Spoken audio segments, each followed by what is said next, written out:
bring visitors back to downtown Portland is ramping up, and you're invited to join in. Yeah, it's called Purpose in PDX, and tomorrow marks the 6th installment of the panel series hosted at the Bidwell Marriott Hotel. And joining us now with more on this important movement for the Rose City, we have Nick Meltzer, Director of Hotel Operations. We also have Micah Tyson, the Head of Ops with Nico's Ice Cream, one of the participating businesses in this panel. Good morning to you both. Good morning. Appreciate you being here. Nick, let's start with you. Let's just dive into what Purpose in PDX is all about. Why start this panel, a number of years ago, and why be a part of it?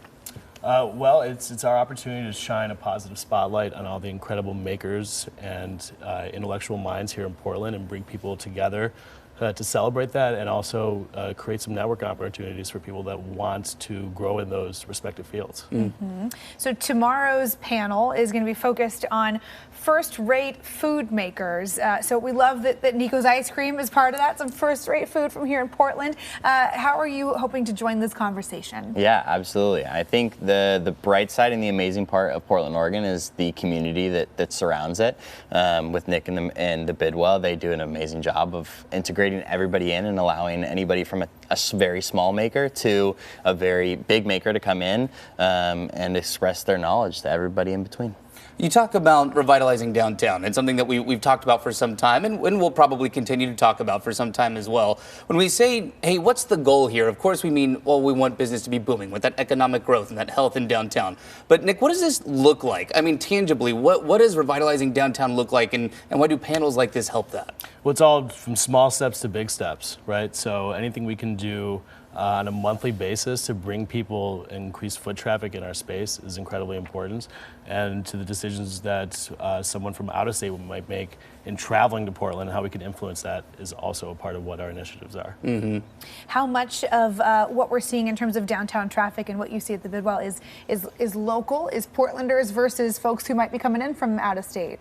We are certainly trying to drive local traffic through initiatives like this, but we're also heavily focused on the national narrative around Portland and how we can improve it and do our part to create a really positive atmosphere in downtown Portland. Yeah, well, I mean, and Micah, you can speak to this as somebody who works in a local small business that is, absolutely burgeoning here.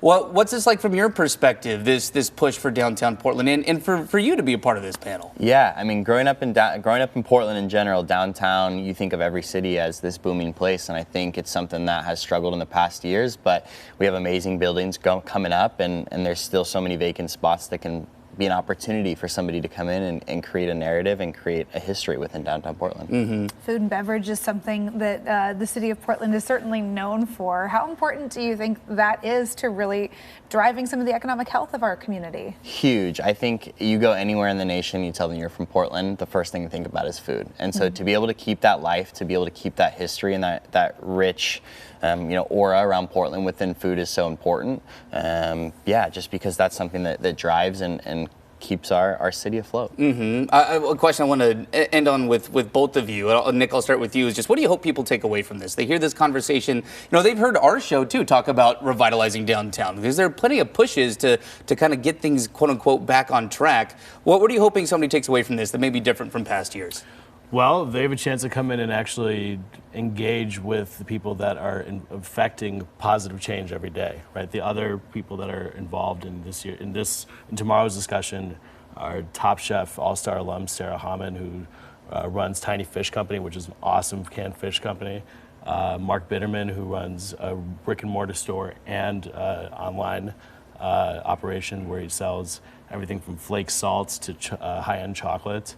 And then Christine Azar from Azar Indulgences, who is a really great confectionery maker. So it gives people a chance to really engage with the people who have built their businesses from the ground up and are still evolving them. Mm-hmm. Mm-hmm. What do you think, Micah? What do you hope folks take away from tomorrow? Yeah, I think what the coolest part is it gives somebody an opportunity to come in, and maybe they're just starting or thinking about starting a small business, to be able to come in, get the confidence that they can actually do that, I think is a huge thing. It's not an easy thing, but to be able to just have that little push can make a huge difference. Yeah, makes a lot of sense. And the end result can be very delicious. This is true. Nico's is great. Nico's ice cream. If you haven't had it, you've got to check it out. Nick, Micah, thank you both for joining us this morning. Great to have you here. Appreciate the time. And if you want to check out tomorrow's talk, Purpose in PDX, First-Rate Food Makers. The panel is happening tomorrow at the Bidwell Marriott in downtown from 5 to 7 p.m. It's free. Just go to eventbrite.com to claim your tickets. It is 8:13 right